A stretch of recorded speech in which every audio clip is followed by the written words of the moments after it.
తెలంగాణ ప్రభుత్వం డ్రగ్స్ నిర్మూలనతో పాటు బెట్టింగ్ యాప్ల ప్రమోషన్లు ఆపడానికి కఠినంగా వ్యవహరిస్తోంది. ఈ మధ్య పెద్దగా చర్చకు వచ్చిన బెట్టింగ్ కేసు మళ్లీ వార్తల్లోకి వచ్చింది. ఇప్పుడు ఈడీ కొన్ని ప్రముఖులపై కేసులు నమోదు చేసింది.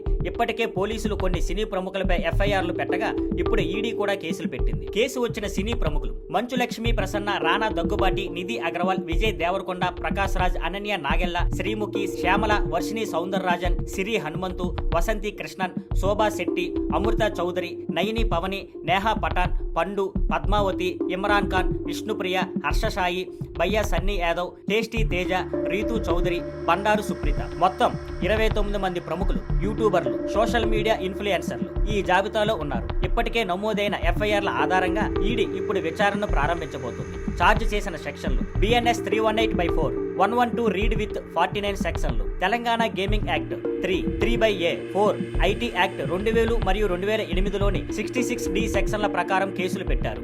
ఈ ప్రముఖులు బెట్టింగ్ యాప్లను ప్రమోట్ చేస్తూ ప్రజలను యాప్లు డౌన్లోడ్ చేసుకోవాలని ప్రభావితం చేస్తున్నారు. అందులో చాలా మంది డబ్బులు పోగొట్టుకుని తీవ్ర స్థితిలోకి వెళ్లి ప్రాణాలు కోల్పోతున్న ఘటనలు చోటు చేసుకున్నాయి. వీటి వల్ల పోలీసులు ఈ మొత్తం వ్యవహారాన్ని కఠినంగా తీసుకుని క్రాక్ డౌన్ చేస్తున్నారు. ఇంకా ఈ జాబితాలో ఉన్న కొంతమంది ప్రముఖులు క్షమాపణలు చెప్పడం లేదా ప్రమోషన్ ఆపివేయడం జరిగింది. కానీ ఈడీ నిఘాలో ఇంకా ఉన్నారు.